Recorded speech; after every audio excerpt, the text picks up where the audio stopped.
하나님 말씀은 사도행전 21장 1절로 14절 말씀까지입니다. 한 절씩 교독하도록 하겠습니다.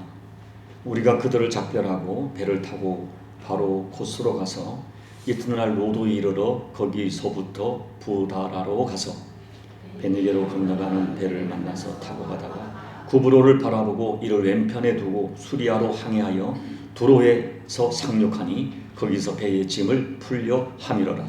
제자들을 찾아가 거기서 이해를 내리더니 그 제자들이 성령의 감동으로 바울더러 예루살렘에 들어가지 말라 하더라. 이 여러 날을 지낸 후 우리가 떠나갈새 그들이 다 그 처자와 함께 성문 밖까지 전송하거늘 우리가 바닷가에서 무릎을 꿇어 기도하고 서로 작별한 후 우리는 배에 오르고 그들은 집에 돌아가니라. 두로를 떠나 항해를 다 마치고 돌레마이에 이르러 형제들에게 안부를 묻고 그들과 함께 하루를 있다가 이튿날 떠나 가이사야에 이르러 7 집사 중 하나인 전도자 빌립에게 들어가서 머무느니라. 그에게 딸 넷이 있으니 처녀로 예언하는 자라. 여러 날 머물러 있더니 아가보라 하는 한 선지자가 유대로부터 내려와 우리에게 와서 바울의 띠를 가져다가 자기의 수족을 잡아매고 말하기를 성령이 말씀하시되 예루살렘에서 유대인들이 이같이 이 띠 임자를 결박하여 이방인의 손에 넘겨주리라 하거늘 우리가 그 말을 듣고 그곳 사람들과 더불어 바울에게 예루살렘으로 올라가지 말라 고나니 바울이 대답하되 여러분들이 어찌하여 울어 내 마음을 상하게 하느냐. 나는 주 예수의 이름을 위하여 결박당할 뿐 아니라 예루살렘에서 죽을 것도 각오하였노라 하니 우리가 권함을 받지 우리가 주의 뜻대로 이루어지다 하고 그쳐노라. 아멘. 오늘부터 지난 연말에 연말 여러 가지 절기 때문에 중단되었던 이 사도행전 강해를 다시 시작하려고 합니다. 우리가 여러분 성경을 묵상하고 성경을 읽고 또 이 설교자가 성경을 풀어서 설교하는 결정적 이유가 있습니다. 그 이유는 너무나 분명해요. 그것은 우리를 향한 하나님의 뜻을 알고자 하는 것입니다. 우리 기독교인들에게 정말 중요한 것은 하나님의 뜻입니다. 하나님의 뜻이 무엇인가를 분별하고 그 뜻대로 살아가는 인생 여정이 성도의 삶입니다. 우리가 예수님을 주님으로 부르고 그 주님이라 부르는 우리의 믿음이 참이라면 당연히 우리는 너무나 당연하게 우리 주님의 뜻이 우리 인생을 이끌어가는 절대 가치가 되어야 합니다. 그런데 주님의 뜻은 대부분 성경에 기록되어 있습니다. 그런데 문제가 무엇입니까? 많은 경우 주님의 뜻을 알면서도 잘 실천이 되지 않습니다.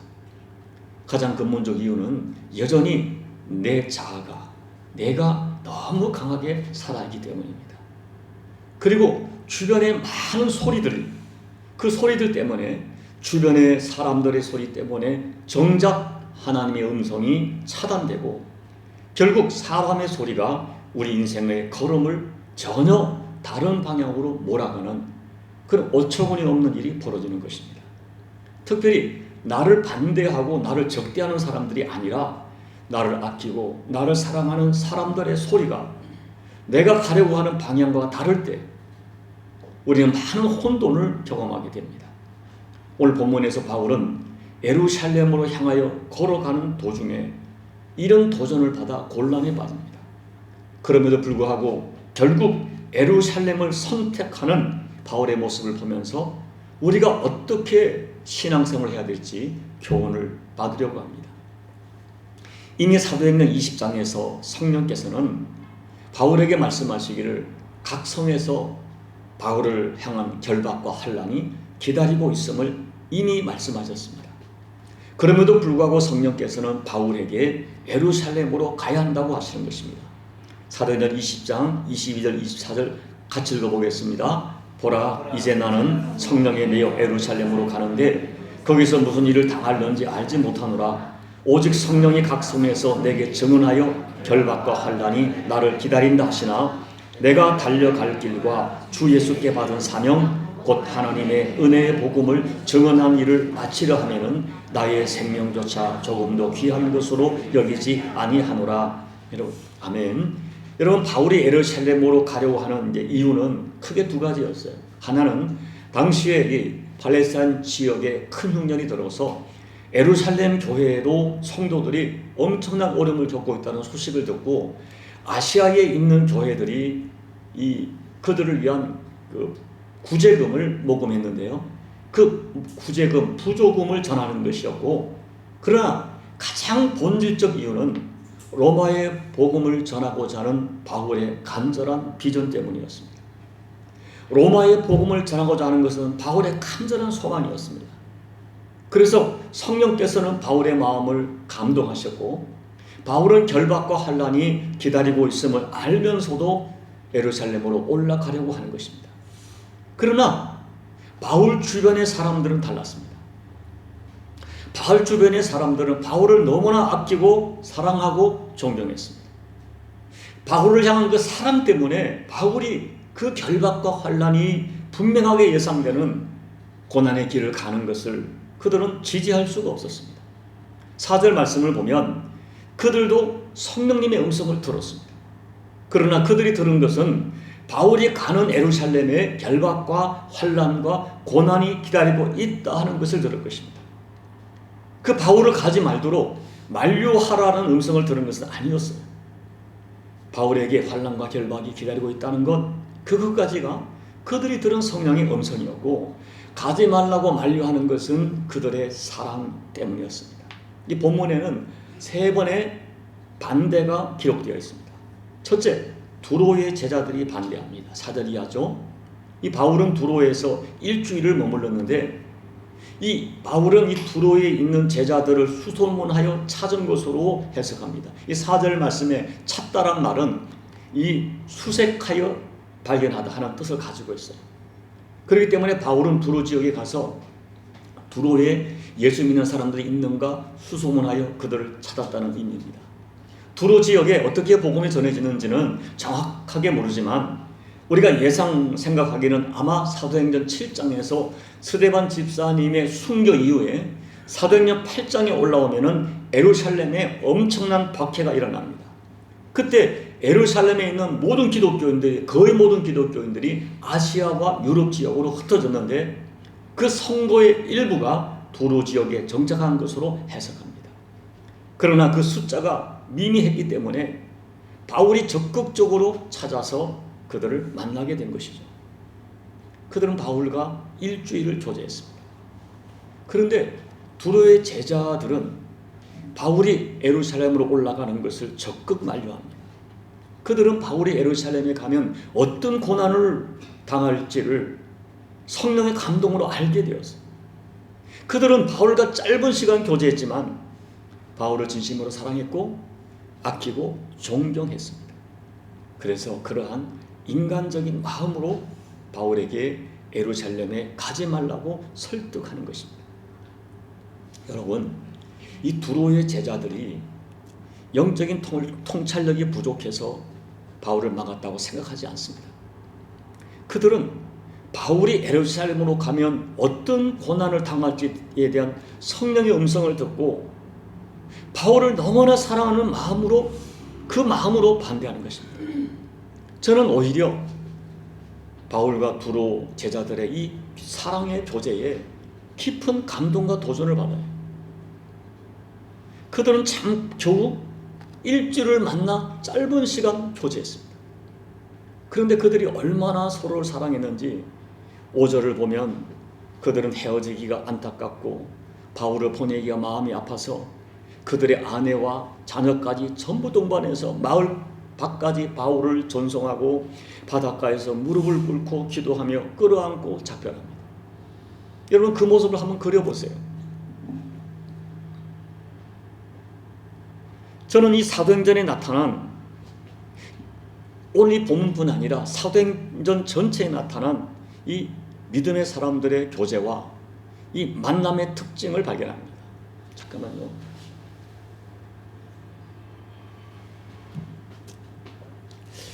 이 사도행전에 나타난 이 교우들은 가슴으로 사랑했어요. 진정으로 아꼈습니다. 이 사도행전에 나타난 교우들의 초대교회와 그 이후에 사도행전에 나타난 바울의 전도 여행 중에 교우들의 만남을 보면 형식적인 만남이 없었습니다. 오늘 21세기 현대 기독교인들의 문제가 무엇입니까? 예수 안에서, 신앙 안에서 진정한 아름다운 만남이 점점 사라지고 있는 거예요. 사실 우리는 너무나 많은 사람을 만나고 있습니다. 그러나 그렇게 많은 사람을 만나지만 대부분 피상적으로 만나고 그리고 조건적으로 만납니다. 내 영성과 같아야 되고 내 감정적으로 허락이 되는 사람을 만납니다. 예수님의 마음으로 만나지 않고 내 생각과 내 기준과 가치관에 합당한 사람을 만납니다. 지난번 제가 마지막 사도행전 20장 35절 말씀을 가지고 주는 인생이 복이 있다는 주님의 말씀을 가지고 증거했지만 내 마음을 진실하게 주는 만남이 그리 많지 않습니다. 내 마음을 떼어줄 수 있고 내 삶을 나눠줄 수 있고 내가 어떤 손해를 보더라도 아깝지 않은 만남을 만들려고 하지 않습니다. 성도 간의 교제는 언제나 어느 정도 선을 넘지 않습니다. 모임도 내 상황이 허락되는 한에서 모이고 나의 감정과 맞아야 되고 나에게 손해가 되지 않는 선에서 유지합니다. 여러분, 이런 만남에 어떻게 눈물이 있겠습니까? 이런 만남에 성령님이 역사하시겠습니까? 이런 만남에 무슨 역사가 일어나겠습니까? 오래 만나는 것이 중요한 것이 아닙니다. 자주 만나는 것에 역사가 있는 것도 아닙니다. 예수님 안에서 진실한 만남의 교제가 있어야 됩니다.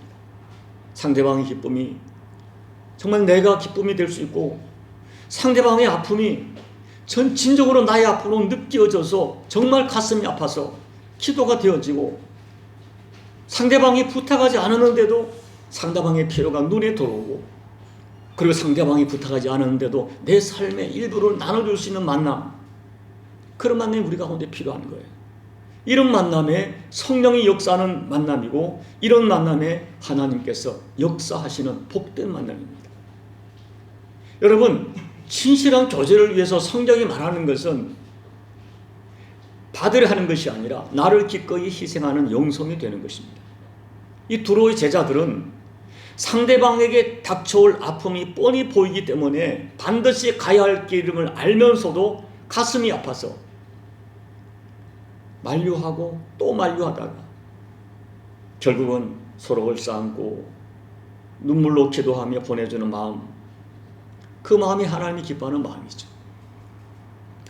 제가 오늘 마음나는 글을 썼지만 지난 주 중에는 2박 3일 동안 이 말레이시아 선교사 신년 기도회에 제가 참석했었습니다.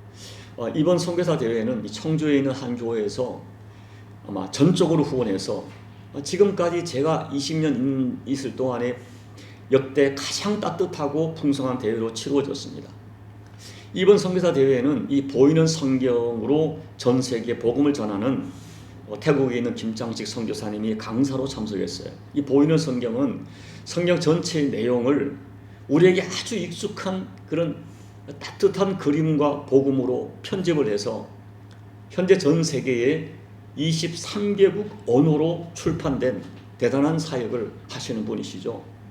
이 김장식 선교사는 수년 전에 지인의 소개로 교제를 하다가 2019년 이 말레이시아에 처음으로 보이는 성경을 출간할 때 저와 함께 동역해서 이 보이는 성경 센터에서는 1000권을 부탁했지만 그때 우리가 2000권을 출간하는 그 일로 동역하면서 아주 친밀하게 교제하는 관계가 되었어요. 그런데 이번 선교사 대회 마지막 기도의 시간에 김장식 선교사 부부가 갑자기 저희 부부가 기도하는 자리로 찾아오셨습니다. 그리고는 다짜고짜로 저를 끌어안고 사모님은 제 아내를 끌어안고 한마디 말도 없이 그냥 헉헉거리며 통곡하며 우는 거예요. 서로가 그렇게 20분 이상을 끌어안고 통곡하며 울기만 했습니다. 그런데 그렇게 우는 중에 제 가슴으로 따뜻한 사랑의 힘이 밀려 들어오는 것을 느꼈습니다. 그 힘은 어떤 사람도 어떤 상황도 수용하고 용서하고 받아들일 수 있는 힘이었어요. 여러분, 저는 이런 교제와 만남이 우리에게 있었으면 좋겠어요. 긴 시간이 아니더라도 단 일주일을 만나더라도 눈물을 흘려줄 수 있는 교제 만남이 있었으면 좋겠습니다. 같은 교회 10년, 20년을 다니다가도 어느 날 갑자기 남남처럼 헤어지고 관계를 끊어버리는, 그것이 어떻게 예수 안의 만남이라고 할 수 있겠습니까? 마음과 마음이 통하는 만남, 영과 영이 통하는 만남이 우리 신앙생활 여정 가운데 있었으면 좋겠습니다. 둘째, 아가보라는 예언자가 반대합니다. 바울이 두루를 떠나서 가이사라에 이르러서 7 집사 중에 하나인 빌립이라고 하는 집사 집에 들어갔는데, 그 집에는 이제 천호로 예언하는 딸이 4명이 있었어요. 그런데 그때 아가보라고 하는 예언자가 빌립의 집을 찾아옵니다. 이 아가보는 사도행전 11장을 보면 천하의 큰 흉년이 들리라고 예언했던 그 선지자예요. 역사를 보면 아가보의 예언대로 AD 44년부터 47년까지 3년 동안 팔레스타인 지역에 엄청난 흉년이 들게 됩니다. 그런데 빌립의 집을 찾아온 아가보가 바울의 허리띠를 가져다가 자기 수족을 잡아매면서 말하기를, 성령께서 이 띠의 인자가 예루살렘에 가면 이렇게 결박당하여 이방인의 손에 넘겨질 것이라고 예언합니다.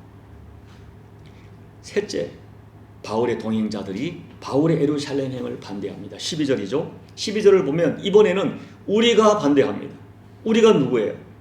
당시 바울을 동행했던 이 사도행전을 기록한 저자인 의사 누가와 바울과 함께 선교 여행을 했던 동행자들과 그리고 빌립의 가족들을 포함합니다.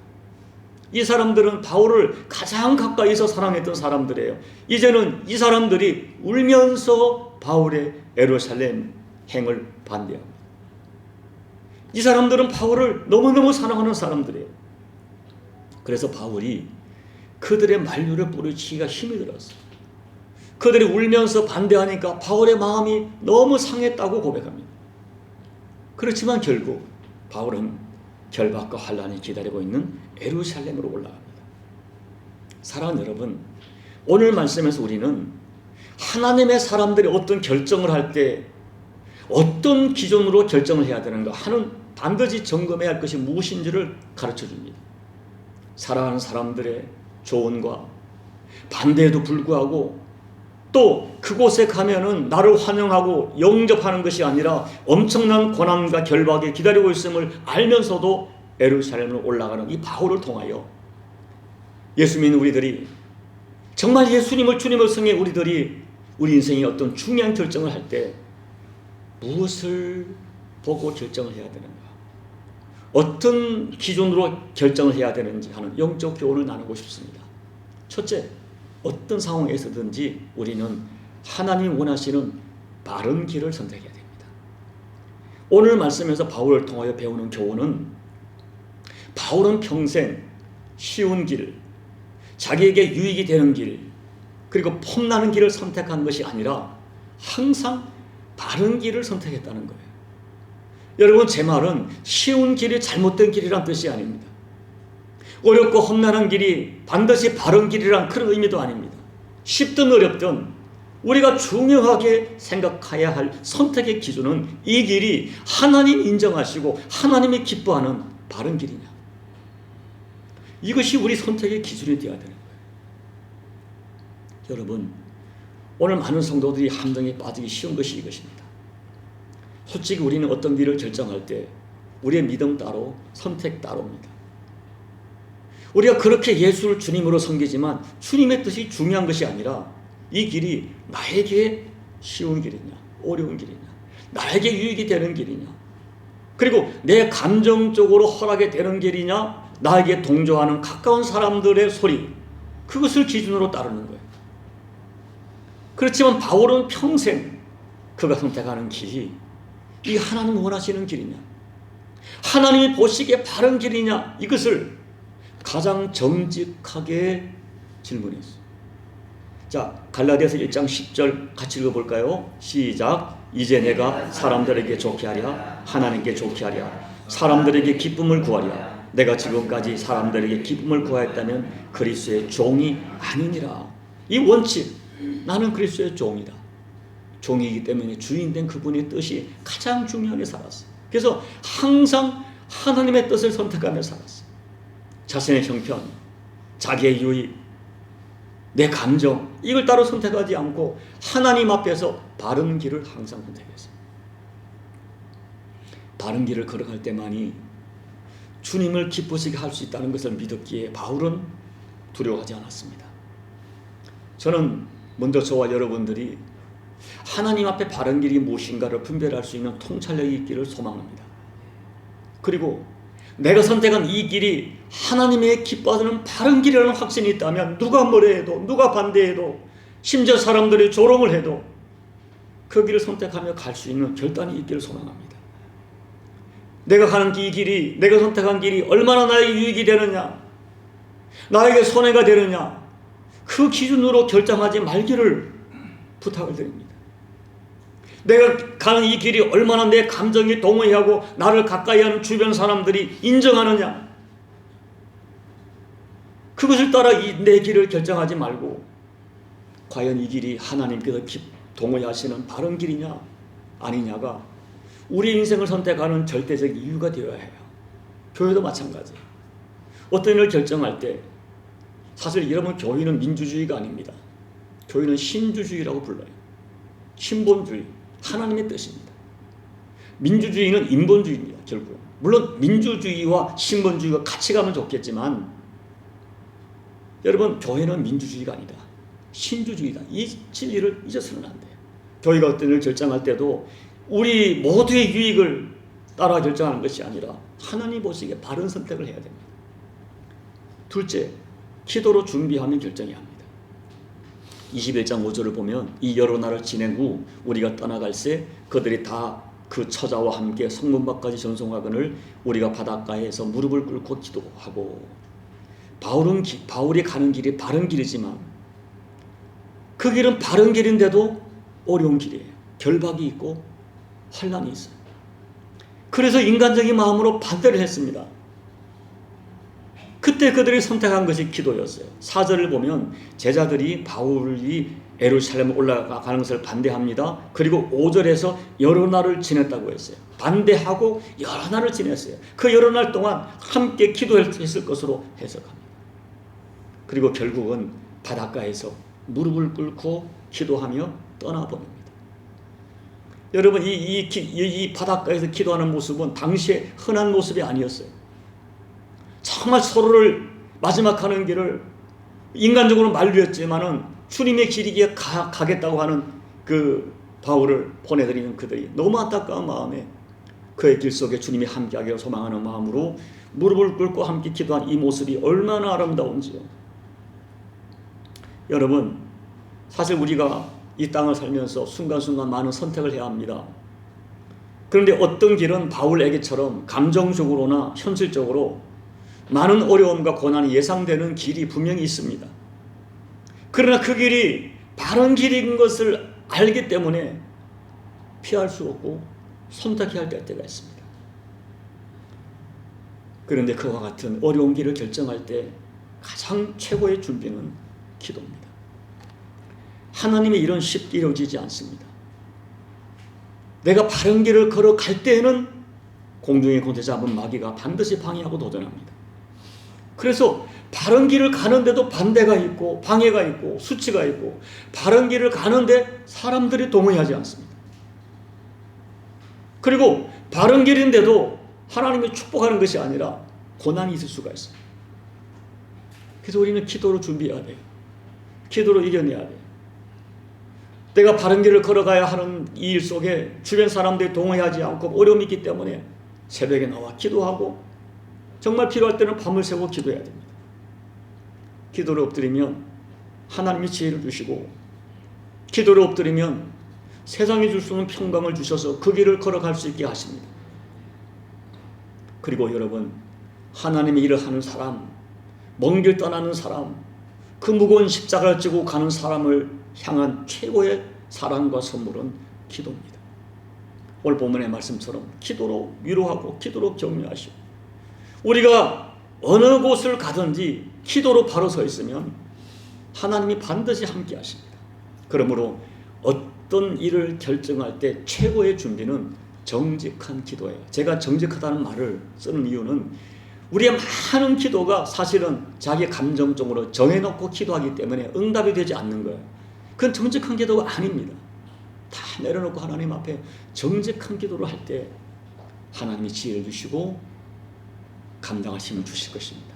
셋째, 선택의 결론은 오직 주님의 뜻입니다. 14절. 자, 12절 13절 말씀을 보면 바울을 사랑했던 사람들이 울면서 바울을 만류합니다. 울면서 만류하는 거예요. 저는 그 모습 자체가 잘못됐다고 생각하지 않아요. 그 모습은 인간적으로, 아니 신앙적으로도 아름다운 모습이라고 저는 생각합니다. 그러나 바울이 말하기를 여러분이 어찌하여 울어서 내 마음을 상하게 하느냐.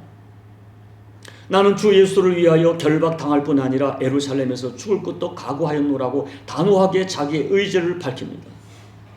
그때 울면서 만류하던 사람들이 주의 뜻대로 이루어지이다. 그렇다면 주님의 뜻을 이루십시오. 라고 고백하고 만류하기를 그칩니다. 인간적인 정도 소중하지만 인간적인 정보다 주님의 뜻이 우선하기 때문입니다. 여러분, 우리 영원한 주님이신 예수님께서도 겟세마네에서 겟세마네 기도의 내용이 뭐예요? 내 뜻대로 마시고 아버지 뜻대로 되기를 기도하셨습니다. 참 우리 주님께서도 십자가라는 것을 지기가 너무 힘드셨어요. 그래서 그 처절한 겟세마네 기도를 통하여 아버지의 뜻을 이루기를 소망하십니다. 여러분, 우리가 바라보는 주님, 어떤 상황에서도 믿는 사람들의 선택의 기준은 결국 아버지의 뜻, 주님의 뜻이어야 돼요. 여러분, 우리가 믿는 복음의 진수 십자가가 뭡니까? 내 뜻을 접고 하나님의 뜻이 이루어지는 절정의 사건이 십자가예요. 그러면 여러분, 제 말을 꼭 기억하셨다가 적용하십시오. 여러분, 정말 어떤 문제를 결정할 때 결정적인 순간에 십자가를 바라봐야 돼요. 우리 복음의 진수 십자가가 뭡니까? 내가 죽어 주님의 뜻을 이루는 십자가. 그 십자가 영성이 여러분 평생의 절대 가치가 되어야 돼요. 그런데 여러분, 우리의 문제가 뭡니까? 주님의 뜻을 알면서도 안 되는 거예요. 솔직히 주님의 뜻보다 내 뜻이 너무 강하다는 거예요. 우리는 기도를 해도 대부분 이미 내 생각을 정해놓고 내 뜻을 정해놓고 기도합니다. 그리고 정말 정직히 말하면 내 뜻, 내 생각, 내 소원에 주님이 동의해 주시고 주님의 뜻이 맞춰주기를 기도합니다. 내 뜻을 정해놓고 내 생각을 정해놓고 주님이 이것을 허락하기를 기도해요. 그래서 우리의 선택에는 갈등이 옵니다. 여러분, 신앙생활이 뭡니까? 예수 믿는 게 뭡니까? 우리 신앙생활이라는 것은 끊임없이 내 뜻을 주님의 뜻에 복종하는 과정이에요. 그리고 우리가 얼마나 주님의 뜻에 자신을 복종하느냐가 우리 신앙의 핵심적 과제입니다.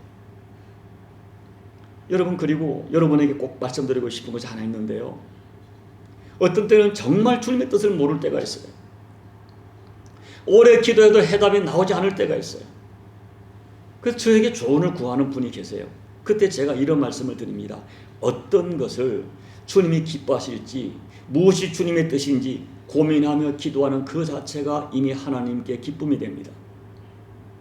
그리고 지혜가 부족하여 무엇이 주님의 뜻인지 구하는 그 사람에게 하나님이 반드시 하늘의 지혜로 응답을 주시고 합력하여 선으로 역사하신다고 저는 믿습니다. 라고 답변해 드립니다. 폴라드라고 하는 젊은 여인이 선교사가 그의 꿈이었어요. 그러나 현실적으로 그의 몸은 매우 허약했고 당뇨와 신경계통의 병으로 몹시 연약한 상태였습니다.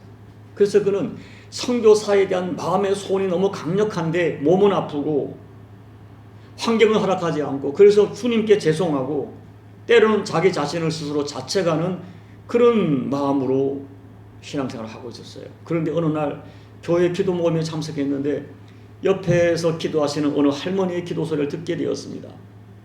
너무나 평범한 그날 기도였는데 그 기도가 이 폴라드라고 하는 여인에게 강력하게 주의 음성으로 들려진 거예요. 주님, 제게 어떤 일이 일어나도 좋사오니 다만 주님의 뜻과 섭리만이 저에게 이루어지게 하옵소서. 너무 평범한 기도죠. 그런데 그 기도가 나는 선교사의 길이 아니면 안 된다고 하는 폴란드의 고집을 깨뜨렸어요. 그리고 그의 마음속에 한없는 평화가 밀려왔어요. 그리고 그때의 경험을 찬송시로 적었습니다. 그게 우리 찬송가 425장이에요. 우리 함께 찬양해 볼까요? 425장. 주님의 뜻을 이루소서. 고요한 중에 기다리니 진흙과 같은 날 빚으사 주님의 형상 만드소서. 주님의 뜻을 이루소서. 주님 발 앞에 엎드리니 나의 맘속을 살피시사 눈보다 희게 하옵소서. 주님의 뜻을 이루소서. 병들어 몸이 피곤할 때 권능의 손을 내게 펴사 강건케 하여 주옵소서. 주님의 뜻을 이루소서. 온전히 나를 주장하사 주님과 함께 동행함을 만민이 알게 하옵소서. 여러분, 이제 말씀을 정리합니다. 저는 바울의 앞길에 이 결박과 환란이 있음을 알고 참 눈물로 만류하는, 눈물로 저지하려는 이 바울 주변의 사람들의 모습이 너무 아름답게 다가옵니다. 그럼에도 불구하고 이 길이 주님께서 기뻐하는 길, 주님의 그 원하시는 바른 길임을 알기 때문에 끝까지 걸어가는 바울의 모습도 아름답습니다. 그리고 이런 모든 과정을 통하여 성취되는 주님의 뜻이 정말 아름답습니다. 여러분, 부디 남은 인생 살면서 만나게 되는 수많은 순간에 정직하게 주님의 뜻을 선택하시기 바랍니다. 여러분, 이미 우리는 예수 믿어 구원받고 하나님의 자녀가 되었고 영원한 천국을 유보로 받았습니다. 이런 우리에게 이 땅에 무슨 영화를 바라겠다고 우리 육체의 욕구를 따라 인생을 선택하겠습니까? 나 같은 그 살리시려고 십자가 지신 예수님 생각하면 우리 이 짧은 인생 주님의 뜻을 따르다가 혹시 고난을 받고 수치를 당한다 한들 그것이 무엇이 문제가 되겠습니까? 사랑하는 여러분, 평생 잊지 말아야 될 진리가 있어요. 여러분, 진리는 너무 단순합니다. 저와 여러분이 예수님을 믿는다는 것이 도대체 뭡니까? 그것은 예수님을 내 인생의 주님으로 섬기는 것이죠. 이것이 우리가 세상 사람과 결정적으로 다른 거예요. 세상 사람들은 자기가 자기 인생의 주인이지만 예수를 믿는다는 것은 내가 내 인생의 주인이 예수님인 것을 선포하고 고백하고 그리고 주님의 뜻을 따라 살겠다는 우리 믿음의 선포입니다. 그렇기 때문에 믿음 생활과 교회 생활의 결정적 핵심이 이거예요. 우리가 어떤 인생을 살아갈 때, 남은 인생 살아갈 때, 어떤 결정을 할 때 우리가 정말 이 복음, 내 믿음의 이 신앙의 가장 단순하고 중요한 진리를 잊지 말아야 돼요. 내 인생에 어떤 결정을 할 때 내 인생의 주님 대신 주님이, 예수님이 진짜 내 결정에 개입하시고 주님이 내 인생의 결정에 진짜 주님이 되게 하시는 것입니다. 정말 그 결정에 주님이 진짜 주님이 되시는, 주님이 이런 말씀하셨어요. 저 사람이 어떤 사람인지 그들에게 나타난 열매로 그들을 알리라. 그들의 열매를 보고 그들의 신분을 알고 그들의 정체를 알게 된다 하시고 바로 이어서 7장 22절에서 이런 말씀하셨어요. 같이 읽어보겠습니다. 나더러 주여 주여 하는 자마다 다 천국에 들어갈 것이 아니요 다만 하늘에 계신 내 아버지의 뜻대로 행하는 자야 들어가리라. 주님 말씀하신 것이 그들의 열매로 그들의 신분을 알리라 말씀하신 다음에 나더러 주여 주여 하는 자가 다 천국에 들어가는 것이 아니다. 내 아버지의 뜻대로 행하는 자라 들어가리라. 누가복음에서는 좀 다르게 말씀하셨어요. 너희가 어찌하여 나를 주여 주여 부르면서 내 뜻대로 살지는 않느냐, 이렇게 말씀하셨어요. 그리고 주여 주여 하면서도 주님의 뜻을 행하지 않는 사람들 향하여 불법을 행하는 자라고 무섭게 책망하셨어요. 여러분, 진리는 분명합니다. 나타나는 삶의 열매가 나의 진정한 정체를 밝혀줍니다. 입술로 주여 주여 부르는 자가 다 주님의 종이 아니라 결정적인 선택의 순간에 주님을 선택하는, 주님의 뜻을 선택하는 그 사람이 진짜 주님의 종입니다. 남은 인생 바울처럼 고난이 예상되고 아픔이 예상돼도 주님의 뜻이라면 그 길을 기꺼이 선택하여 걸어가셔서 진짜 주님의 영광을 드러내고 주님께 귀하게 쓰임받다가 언젠가 주님 앞에 부름받을 때 착하고 충성된 종으로 주님의 뜨거운 영접을 받는 저와 여러분 되시기를 예수님 이름으로 축복합니다. 아멘. 우리 함께 기도하겠습니다. 사랑하는 여러분, 정말 여러분 결정적인 순간에 주님 바라보십니까? 예수님이 여러분의 인생의 진짜 주님이십니까? 여러분, 내 생각을 죽게 설득하려고 하지 말고 예수님처럼 주님 내 뜻대로 마시고 아버지 뜻대로 되기를 원합니다라고 정말 기도하고 계십니까? 결정적인 순간에 십자가를 바라보시면서 주님의 뜻이 무엇인가를 정직하게 묵상하셨습니까? 오늘 말씀을 보면서 이 사도 바울, 너무 인간이고 사랑하는 사람들의 만류, 그 때문에 마음이 아팠지만 결국 바울을 만류하는 사람도 바울도 주님의 뜻을 따라 예루살렘으로 걸어가게 됩니다. 오늘 모습을 보면서 주님, 남은 인생 여정 가운데 정말 예수님이 내 인생의 주님 되심이 내 모든 선택의 순간에 결정될 수 있도록 개입하고 주님의 뜻이 이루어질 수 있도록 하나님 내게 맑은 영감을 주시고 맑은 영적 통찰력을 주시고 결정적인 순간에 거룩한 용기를 주셔서 주님의 뜻을 이루는 인생 되게 하옵소서. 우리 함께 기도하며 나가시겠습니다. 아버지 하나님, 오늘도 고맙고 감사합니다. 말씀을 통해 다시 한번 저희가 주님 앞에 어떤 인생을 살아야 할지를 깨닫게 하심을 감사합니다. 하나님 아버지, 저희는 주님의 십자가의 피로 대속받은, 그래야 주님을 내 인생에, 예수님을 내 인생에 주님을 영접한 하나님의 사람들입니다. 아버지, 그러하다면 내 남은 인생 내가 주인 되어 내 감정과 내 생각대로 살지 않게 도와주시고 나의 영혼은 주님 대신 주님의 뜻을 따라 인생을 선택하며 살아가는 우리 모두가 될 수 있도록 하나님 은혜 베풀어 주옵소서.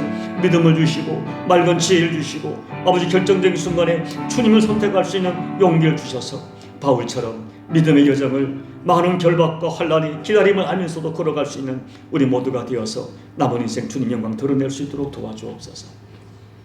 존귀하신 아버지 하나님, 오늘 바울이 예루살렘 올라가는 길, 그 길에 많은 결박이 있고 환난이 고난이 있음을 성령께서 알게 하셨지만 로마에 대한 복음 증거의 비전 때문에 결국은 올라가려고 하는 바울, 그리고 바울을 너무 사랑했기 때문에 그 고난의 길을 걸어가는 바울이 너무 안타까워서 눈물로 만류했던 이 바울 주변의 모든 사람들의 모습이 우리에게 너무나 아름다운 도전을 줍니다.